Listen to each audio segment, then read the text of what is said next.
Meg Storms is joining us now for a look at sports. Meg, thousands made it down for the Derby Day at the track, the 82nd run for the Daisies. Yeah, $300,000 up for grabs for the 11 horses in the field. Should have been 12, but Treasured Kitten was scratched. As you saw right here on CTV, they went to the gate just before 4, itching to go 11 long furlongs. Ready in its post, climbing her off. First call in the Derby goes to... And it's Call Me Later taking the early lead in front of the grandstand. Another huge crowd on hand for this beautiful day of racing. 1 mile and 3/8 the distance. Let's go back to Sugar Doyle and the call down the back stretch. Down the backside, all chasing, line change. Fleet Attack is second. Third goes the Grey Freedom's Traveler. Set by the Angels now into that far turn. Freedom's Traveler takes over. Freedom's Traveler, Zentano for Connecta. They've got it by 5. Northern Indies looking like second best today. Freedom's Traveler, Zentano wins the Derby. At 6-1, Freedom's Traveler and jockey Rafael Zenteno get it done to win $180,000. The champion's first trainer was Barry Brown, who lost his battle with cancer earlier this year. Sorry, it is by far unbelievable, but it was him. I said, you got to win today, we got to do it today, and he did. It was phenomenal. We miss Barry. He's been so proud of all of us right now, but it's okay. It's good. It's good. It's good. And here's the payout from the Derby. Freedom's Traveler pays $12.90 to win. Northern Indy was second, followed by the favored Line Change. How about that $2 triactor? Almost $800. What a perfect time for the Edmonton Eskimos to get as far away as possible from Commonwealth Stadium. Same goes for the fans who had to sit through that collective stinker of an effort. As for the head coach, sure, it's a bye week, but he isn't going anywhere. I work harder. And that's plain and simply it. I work harder. I'm not going to take away days from those guys. Those guys merit being off. It's a very long season, but I have to work harder. I have to do the things that are necessary to get this team back on pace. And having them here extra days will not change anything. Kavis has to work harder. What he'll be working on alongside General Manager Eric Tillman is an offense still completely out of sync. That's sure to make every single offensive lineman a little bit nervous. That's something during this break I'm going to seriously and very carefully look at. It has to be addressed. I can't sugarcoat it anymore. We have to do some things to get better there. We absolutely have to. What was missing on the O-line tonight? I wish I knew. I don't know. I got no answers right now. Here's some good news, though. The Labor Day Classic in Calgary is 16 long days away, so the Eskimos will have receivers Adarius Bowman and Marcus Henry back in the lineup. Here's hoping that will actually open up the now forgotten run attack. 38 measly yards last night. Yeah, it is what it is. So, I mean, like I said, we just go back now as drawing board and try to regroup. It's going to be a big drawing board. Oh, yeah, oh, yeah. So, at the same time, you know, we got to get it together. We got to come together. And running game, we got to get the running back. We got to. Greg Marshall had a chance to speak today after being fired as the Saskatchewan Roughriders head coach.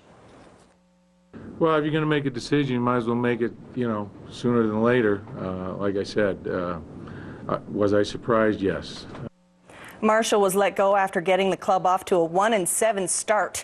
Vice President of Football Operations and former bench boss for the Riders, Ken Miller, now takes the helm as the head coach. He previously led the team to 2 straight Grey Cup appearances. How hard was it to establish yourself as the boss when the old boss was still hanging around?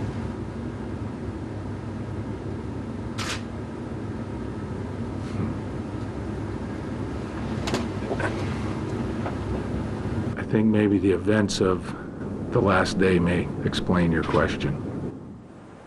Heavy hearts in Blairmore, Alberta today as former NHLer Rick Rippon was laid to rest. Close to 1,000 people were in attendance at the arena where the scrappy forward played his minor hockey. Ripon died suddenly in his southern Alberta home earlier this week after struggling for years with depression. The 27-year-old had signed on to play with Winnipeg this upcoming season after 6 years as a Canuck. NHL Commissioner Gary Bettman expects the league to review its substance abuse and behavioral health program after the deaths of Ripon and enforcer Derek Bugard in May. Former Oilers captain Ethan Morrow is now a Los Angeles King. The free agent signed a one-year deal today worth $600,000. The 35-year-old played 37 games last season for the Columbus Blue Jackets, where he had 1 goal and 5 assists. The deal is contingent on Morrow passing a physical on Monday. In Prairie Junior football, the Edmonton Huskies rallied from behind, but not quite enough. 24-10 loss to Calgary. The Wildcats are in Regina tomorrow for an afternoon affair. The Caps hosting the Outlaws tonight, bottom 6th. Tom Colaro knocks it out of the park. Caps go up 2-0. Weird play in the 7th. Pitcher Demetrius Banks challenges Steve Brown on first. And he's going to run. He shimmies past Banks and he makes it to second, sees the overthrow, goes to third, and then realizes he's got time to make it home. Huge run for the Capitals.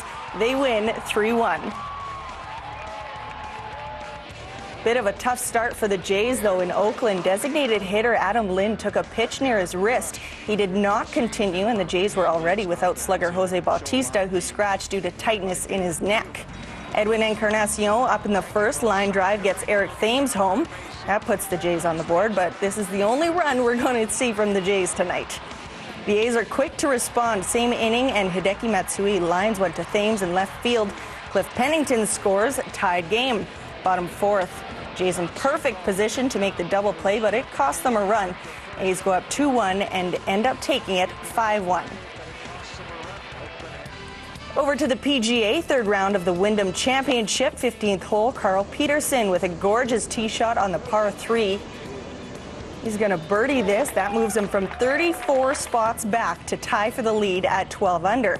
After a short weather delay, Tommy Gainey maintains his lead with a nice touch around the green. Par putt keeps him at 12 under. He finishes at 13 under.